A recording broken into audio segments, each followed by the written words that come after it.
लेकिन महाराज ऐसी क्या बात हो गई? काहे ऐसा काहे फैसला ले रहे हैं? हम किसी को भी कारण बताने के लिए बाध्य नहीं हैं, क्योंकि ये हमारा निजी फैसला।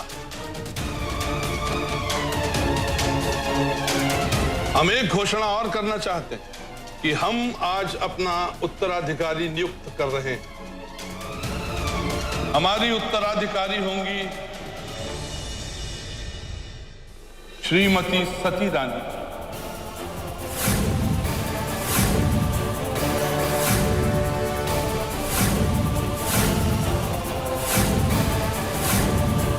हम आज अपने सारे अधिकार त्यागते हैं और श्रीमती सती रानी जी को सौंपते हैं।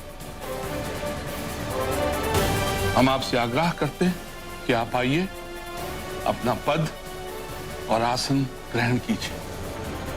आइए।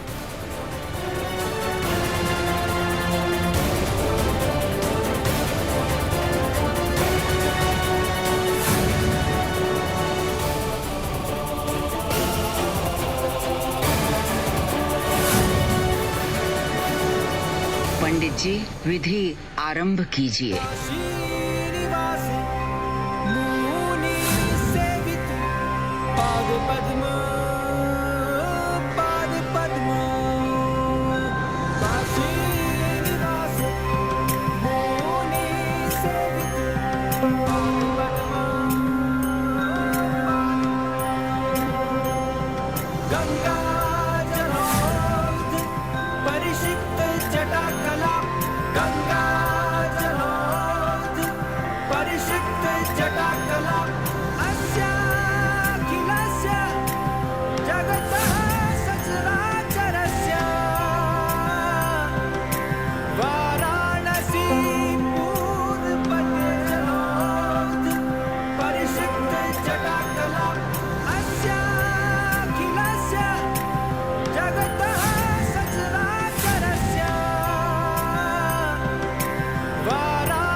विधि संपन्न हुई।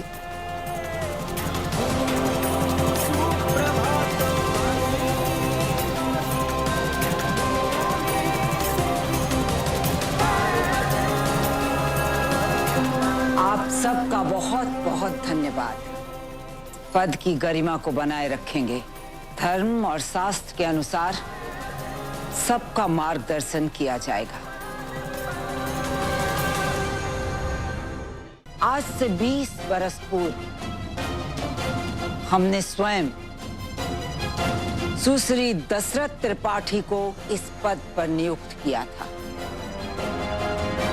उन्होंने अपने कर्तव्य का पूरा पालन किया, लेकिन अब उन्हें इस दायित्व से मुक्त करने का समय आ गया है। वो अपना जीवन शांति से व्यतीत करना चाहते हैं और मोक्ष प्राप्ति के लिए साधना करना चाहते हैं। हम उनके इस निर्णय का आदर करते हैं। एक बार फिर आप सबका बहुत बहुत धन्यवाद।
करने आए हो विप्लव?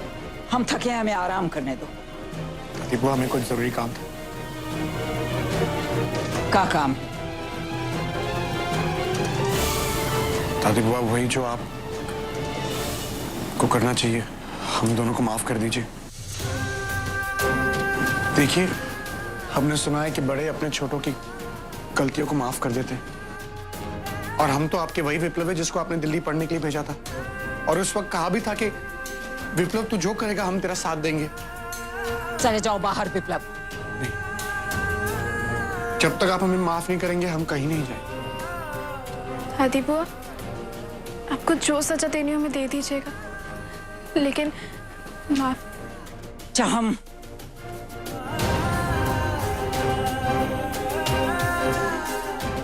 उठाए। बचपन में कभी हमने तुझ पे हाथ ना उठाया था ना, लेकिन अब ऐसी लगाएंगे कि अकल ठिकाने आ जाएगी तेरी। मार लीजिए दादी, जितनी मर्जी आपकी आप मार लीजिए, हम उफ तक नहीं करेंगे। मैं भी दादी बुआ, हम भी कुछ नहीं कहेंगे। तुझे ही ठीक रहेगा।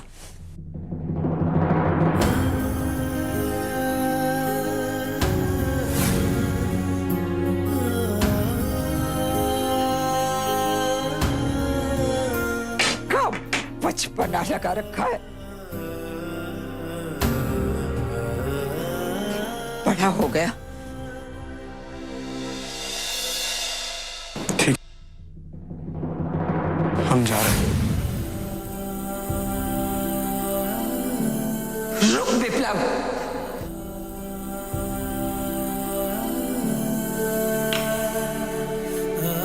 इतना बड़ा हो गया, अब तक तेरी नौटंकी ना गई। जा, नहीं करते तुझे माफ। दिल कमजोर है, इसलिए फायदा उठाता है ना। माफ कर दीजिए दादी। आज के बाद ऐसा कोई भी काम नहीं करेंगे जिससे आपके सम्मान को ठेस पहुंचे। कुछ भी नहीं करेंगे।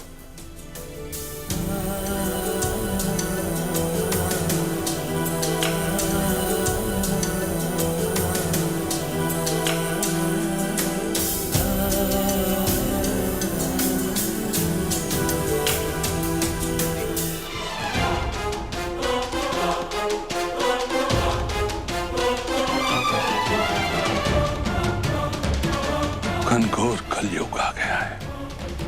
हमारी जीजी जिसे कुल्टा कुलच्छनी कहती थी, आज उसी को माफी दे रही है। ये लड़की आजकल घर में बहुत नजर आ रही है बाबूजी। इसका तो कुछ करना पड़ेगा। अभी बंटाधार करते हैं। अरे आप लोग, अच्छा आप लोग यही मिल गए। दादाजी, बड़े अच्छे समय पर आए आप लोग। दादी बुआ क्षमादान के मूड में है। हमने तो माफी मांग ली, मिल भी गई हमें माफी। आप भी झूठ के लिए माफी मांग लीजिए। देखिए, इतने दिनों से बहुत टेंशन चली आ रही है। झूठ पे झूठ, झूठ पे झूठ। अब जाके कहीं सुकून मिला है।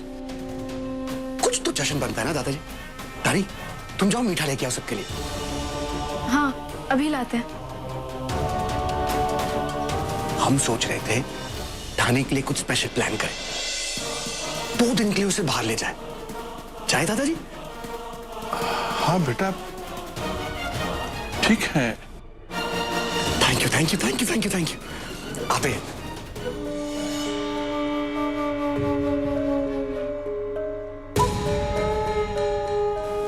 जीजी,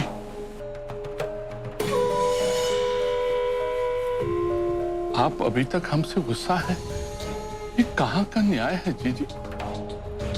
जो आपसे इतना बड़ा झूठ बोलता है उसको तो आपने फौरन माफ कर दिया है।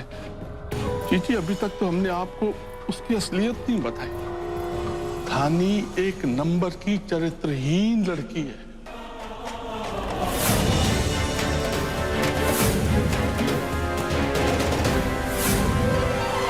ना बड़ा लांछन लगा रहा है छोटे। तुझे कैसे पता? नहीं जीजी, ये लांछन नहीं है। ये तो यथार्थ है। वो लड़की एक विधवा थी। हमारे बच्चे को अबला नारी रूप दिखाकर धानी ने लूट लिया, पटा लिया, फंसा लिया। इतना बड़ा झूठ बोला उसने। बहुत झूठ बोल रही है यार। अब जाके कहीं सुकून मिला है। दिमाग का भरता हो गया था।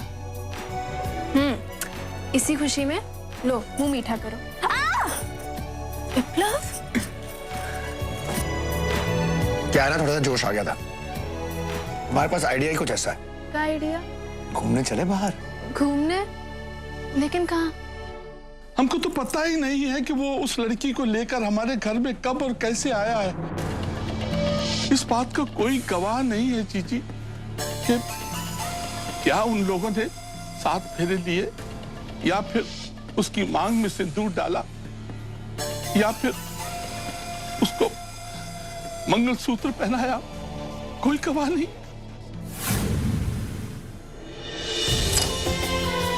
अरे जहाँ खुला आसमान हो, सितारे के नीचे बस तुम और हम। तो चलो ना, छत पे चलते हैं। बहुत हंसी आ रही है तुमको। अरे हम ऐसी जगह ले जाएंगे जहाँ तुम सोच भी नहीं सकती।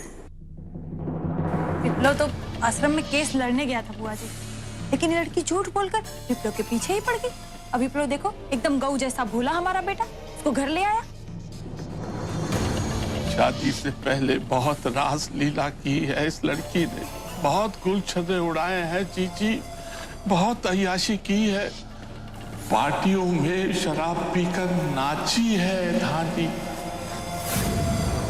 आप देखना चाहेंगे? ये देखिए, देखिए नाचने का बहुत शौक है उसको। क्या कर रहे हो तुम वहाँ? हमारे पास आओ।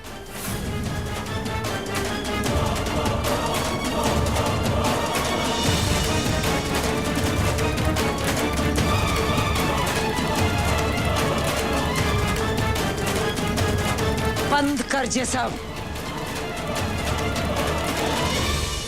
विप्लव विप्लव नहीं है बुआ जी, कहाँ गया? बाहर गया।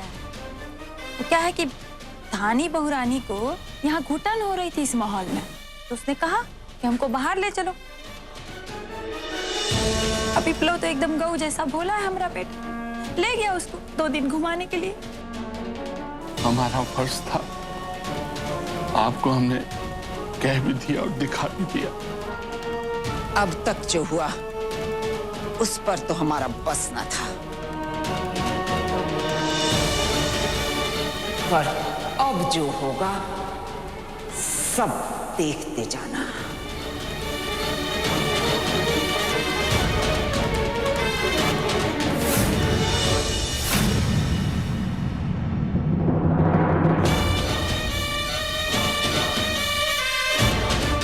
इस बात का कोई गवाह नहीं है जीजी कि क्या उन लोगों ने साथ फेरे लिए, या फिर उसकी मांग में सिंदूर डाला, या फिर उसको मंगलसूत्र पहनाया। कब तक लल्ला की आंख में पट्टी बंधी रहेगी? धानी नाम के ग्रहण को तो हम उसकी जिंदगी से हटा के ही रहेंगे।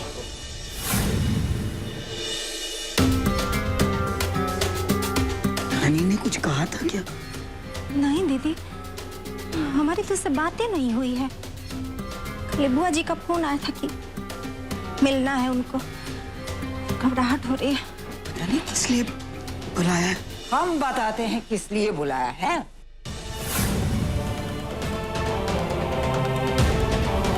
कहा है ना, आप सब लोगों की बहुत प्रशंसा सुनी, तो सोचा आज मिल लिया जाए। हैं? तो आपका बड़प्पन है बुआ जी। बड़प्पन ना है, भगवान की कृपा समझो कि हम उस दिन यहाँ न थे, वरना तुम सब के तिये पांचे की ऐसी पोल खोलते।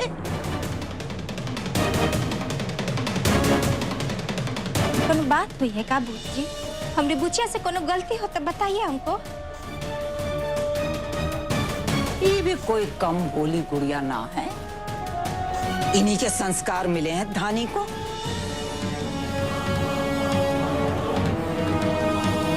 बुआ जी तन के खुल के बोलेंगी तो हमको समझ में आएगा। बाकी संस्कार की बात है तो बहुत जतन से अपनी बुचिया को संस्कार देकर पाले हैं। मन की बहुत अच्छी है, सबका ख्याल रखती है और हमेशा परिवार को जोड़ के रखने की ही बात सिखाए है उसको हम। ये कैसे संस्कार है कि एक विधवा लड़की सबके बीच में जाने कैसे कैसे लोगों के सामने। दादी जी आप ये सब क्या कह रही हैं? वो सही तो कह रही है। धानी घर तोड़ने वाली नहीं, घर जोड़ने वाली लड़की है। वरना आप ही सोचिए ना, दादाजी की कही एक बात का मान रखने के लिए उसने अपना मुंह सीखे रखा। तुम ना समझोगी कामिनी, एक ऐसी विधवा लड़की के कारण हम अपने विप्लव का जीवन बर्बाद ना होने देंगे। दादी जी आप प्लीज समझिए ना, पुरानी बातों को भूल जाइए। विप्लव उसे बहुत पसंद करते हैं, इन दोनों में इतना प्यार है तो फिर आपत्ति किस बात की? दादी जी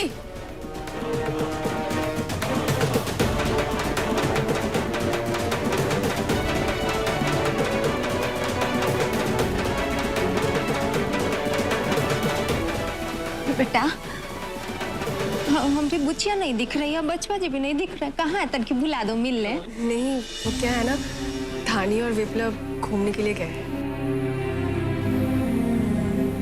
घूमने गए हैं?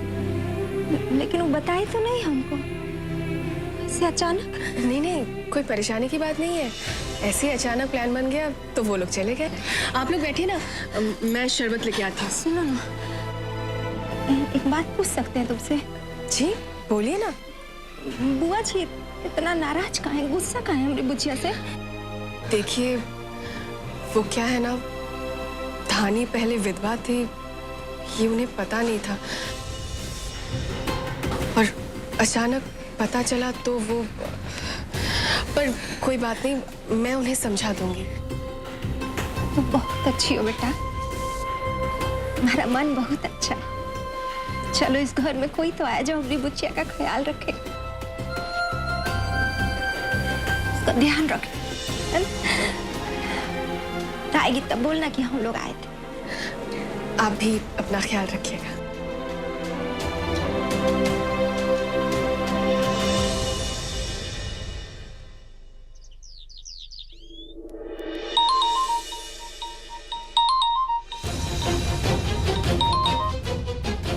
हेलो। अरे कामिनी जी, कैसी हैं आप? कौन? पहचाना नहीं? हम प्रिंस बात कर रहे हैं। प्रिंस? प्रिंस कौन? याद नहीं आ रहा ना आपको? एक बार आप बस में जा रही थी और हम आपसे मिले थे। अरे वही जिसने बस स्टॉप पर आपको चाय लाकर दिए थे। हाँ वो और क्रीम वाले बिस्किट भी खिलाए थे हमने आपको।